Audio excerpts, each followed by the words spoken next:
At 2:30 on Sunday afternoon, Newtown Point will become a pile of rubble. 5 minutes later, nearby Stratford Point will suffer the same fate. The cost of explosive demolition will be about £150,000, but this works out much cheaper than a conventional alternative. Today, explosive experts were making the final preparations. The same team have already dealt recently with another block at Rochester in Kent. It took just 10 seconds to knock that one down. The technique is to drill thousands of small holes. Each one is filled with explosives which are detonated in a special sequence. The expert who plans it all is Mike Perkin. It's been a difficult one to prepare, yes. It's quite a substantial central core in this building.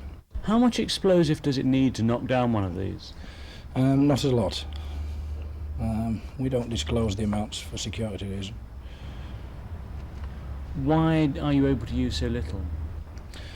Well, as I say, we introduce a delayed system which racks and twists the building to create it to collapse, and then we rely upon gravity as the biggest help.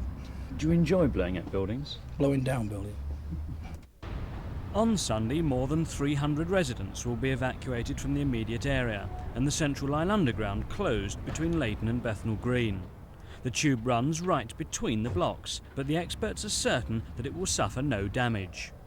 The blocks, which have become a financial embarrassment to Newham Council, will cost them something like £140,000 for the next 45 years in terms of lost rent and interest charges.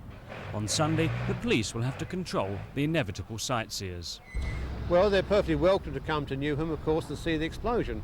But certain viewing sites have been laid on by the council and by police, and we'd ask people to follow all the instructions to find those viewing sites. It seems few people will shed any tears over the demolition. Local tower block residents will be holding a champagne party to mark the end, and they look forward to the day when others are going as well.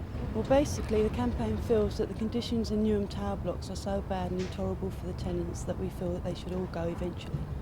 So you'd like to see them all end up this way in the end? Eventually. This is Roger Parry in Newham for Thames News.